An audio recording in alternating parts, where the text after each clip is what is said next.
Hello friends, welcome to DCC studio. সাথে আছি আমি মোহাম্মদ শরীফ। আবার চলে আসলাম নতুন একটি ভিডিও নিয়ে আপনাদের মাঝে। আজকের এই ভিডিওতে আমরা জানবো স্মার্ট অবজেক্ট কি, স্মার্ট অবজেক্ট কিভাবে কাজ করে। বন্ধুরা, স্মার্ট অবজেক্ট হচ্ছে অ্যাডোবি ফটোশপের একটি নতুন একটি ফিউচার, যে ফিউচারটির বিষয় নিয়ে আজকে আপনাদের সাথে আমরা হাজির হয়েছি। ভিডিওটি কিন্তু অবশ্যই আপনারা মনোযোগ সহকারে দেখতে হবে, নাহলে কিন্তু কিছুই বুঝতে পারবেন না। চলুন কথা না বলে আমরা আমাদের কাজে চলে যাই। বন্ধুরা, এখানে আমরা আগে থেকে একটি ভিক্টর নিয়ে নিয়েছি। দেন এই ভিক্টরটিকে দিয়ে আমরা আজকে আপনাদেরকে দেখাবো স্মার্ট অবজেক্ট কি এবং কিভাবে কাজ করে। চলো কথা না বলে আমরা আমাদের কাজে চলে যাই। প্রথমে এই ছবিটিকে যদি আমরা কাট করলাম, কন্ট্রোল এক্স চেপে দেন আমি এটাকে কাট করলাম, অ্যাডোবি ফটোশপে গেলাম। দেন এখন এখানে আমি এটাকে পেস্ট করলাম, আমি এটাকে পিক্সেলে পেস্ট করলাম। এখন আমি এটাকে ইন্টার দিয়ে দেন এটাকে এখানে ছেড়ে দিলাম। এখন আমরা এটাকে একটু বড় করি, বড় করি। দেন বন্ধুরা দেখতে পাচ্ছেন, বড় করার পরে আমাদের ইমেজটি কিন্তু রেজুলেশন নষ্ট হয়ে গেছে। ঠিক আছে, এখন এই রেজুলেশনটিকে কিভাবে ঠিক করব, আমি যেটা বোঝাতে চাচ্ছি যে স্মার্ট অবজেক্ট যদি আমরা ব্যবহার করি তাহলে কিন্তু আমাদের ছবিটা ফাটবে না। কিভাবে ফাটবে না সেই জিনিসটা কিন্তু আপনাদের কাছে দেখাবো। একটি টেকনিক কিন্তু এই জায়গায় রয়ে গেছে। ঠিক আছে, অবশ্যই ফলো করুন ভিডিওটি, না হলে বুঝতে পারবেন না। এই ভিডিওটিতে এই জায়গায় ইমেজটি দেখতে পাচ্ছেন যে ফেটে গেছে। এটা কিন্তু আমি পিক্সেলে যখন পেস্ট করেছি, দেন এটা কিন্তু যতই বড় করব দেন তত ফেটে যাবে। এখন এই সমস্যা থেকে সমাধান পাওয়ার উপায় হচ্ছে স্মার্ট অবজেক্ট। সেই বিষয়টি আজকে আপনাদেরকে দেখাবো।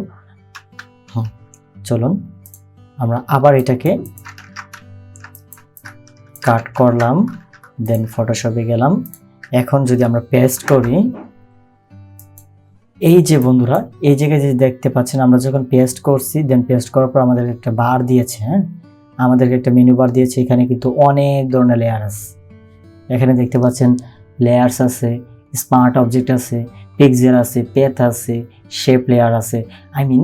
আমরা যে এখন কাজটি শিখব, আমি যে বিষয়টি আপনাদেরকে আজকে দেখাবো সেটা হচ্ছে স্মার্ট অবজেক্ট করে কিভাবে আমি আমার ইমেজ রেজুলেশনটাকে ঠিক রাখবো। সেজন্য আমি এখান থেকে কিন্তু আগে পিক্সেল দেওয়া ছিল, দেন এটাকে আমি স্মার্ট অবজেক্ট করে দেব। দেন তারপর এটাকে পেস্ট করব, ওকে প্রেস করব। দেন এখন আমরা ট্রান্সফর্ম সিলেকশনটা আমরা ছেড়ে দিলাম। দেন আবার এটাকে কন্ট্রোল টি দিয়ে আমরা এটা ট্রান্সফর্ম করলাম। দেন এটাকে আমরা কর্নার থেকে শিফট ধরে যদি টান দিলে দেন এখন আমরা যদি ট্রান্সফর্মটা ছেড়ে দিই, বন্ধুরা দেখতে পাচ্ছেন, ঠিক আছে, কত সুন্দর, একদম হাই রেজুলেশন। ঠিক আছে, এখন আমরা যে ওয়েতে স্মার্ট অবজেক্টটি অ্যাডোবি ফটোশপে ইউজ করলাম, এই স্মার্ট অবজেক্ট ইউজ করে কিন্তু আপনি যদি একটা অ্যাডোবি ফটোশপে একটি ইমেজ আনতে চান, একটি ভিক্টর ইমেজ আনতে চান, সেই ক্ষেত্রে কিন্তু আপনি স্মার্ট অবজেক্ট যদি ব্যবহার করেন তাহলে ছবিটাকে আপনি যতই বড় করেন না কেন, এটা কিন্তু ভুলও ফাটবে না।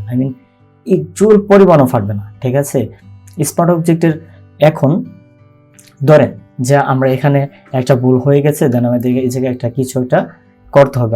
এখানে একটা টেক্সট লিখতে হবে। সেই জন্য আমাদের কি করতে হবে, আমাদের চলে যেতে হবে লেয়ার্স বারে। লেয়ার্স বারে যাওয়ার পরে আমরা যে ভেক্টরটাকে আমরা পেস্ট করেছি স্মার্ট অবজেক্ট হিসাবে, দেন এই জায়গায় কিন্তু আমাদেরকে নতুন করে একটা আইকন দিয়েছে, এই যে স্মার্ট অবজেক্ট থাম্বনেল। ঠিক আছে, যদি এটাকে আমরা ডাবল ক্লিক করি আমাদেরকে অ্যাডোবি ফটোশপে নিয়ে যাবে। এটাকে আমরা ডাবল ক্লিক করলাম। বন্ধুরা দেখতে পাচ্ছেন, এই যে দেখেন অ্যাডোবি ইলাস্ট্রেটর কিন্তু একটি ভেক্টর অবজেক্ট হিসাবে এটা কিন্তু একটি স্মার্ট অবজেক্ট ফাইল অটোমেটিকলি একটা ডকুমেন্টে তৈরি করে দিয়েছে। যদি আমরা এখানে কিছু একটা লিখি, আপনাদেরকে বোঝানোর জন্য কিছু একটা লিখতেছি, দেন টেক্সট, জাস্ট এইটুকু কথা আমরা লিখলাম। দেন এখন যদি আমরা ফাইলটাকে সেভ দিই, এখন যদি আমরা ফটোশপে চলে যাই, দেন একটু ওয়েট করতে হবে। এই দেখতে পাচ্ছেন বন্ধু, স্মার্ট অবজেক্টের সুবিধা কিন্তু অনেক ধরনের। আপনি এখানে এটা কিন্তু ভেক্টর ফাইল পাচ্ছেন। যেহেতু আমি এটাকে স্মার্ট অবজেক্ট করে এখানে পেস্ট করেছি, সেজন্য কিন্তু এটা আমার ভেক্টর ফাইল হিসেবে জায়গায় পেস্ট হয়েছে। ভেক্টর ফাইল কীভাবে এডিট করতে হয় সেই জিনিসটাই কিন্তু আপনাদেরকে দেখালাম। এই যে কর্নারে যে আইকনটি আছে দেন এটাকে আমি ডাবল ক্লিক করার সাথে সাথে সে আমাকে অ্যাডোবি ইলাস্ট্রেটর নিয়ে এসে একটি স্মার্ট অবজেক্ট নামে যে একটি ডকুমেন্টারি তৈরি করে দিয়েছে। সেম এই জায়গায় যদি আমরা আরও কাস্টম করি, যে আরও কিছু লিখবো বা আরও কিছু লাগাতে চাই, এখানে আমরা রেক্টেঙ্গেল একটা বসিয়ে দিই। এখন যদি আমরা এটাকে সেভ দিই, দেন অটোমেটিক্যালি এটা ফটোশপে সেভ হয়ে যাচ্ছে। বন্ধুরা, স্মার্ট অবজেক্টের ম্যাজিক হচ্ছে এটি। সো এরকম টিপস পেতে আমাদের চ্যানেলটি সাবস্ক্রাইব করুন। আর ভিডিওটি যদি ভালো লেগে থাকে অবশ্যই একটা লাইক, একটি কমেন্ট, একটি শেয়ার চাই। বন্ধুরা, আজকে এ পর্যন্তই। ভালো থাকবেন, সুস্থ থাকবেন। আল্লাহ হাফেজ।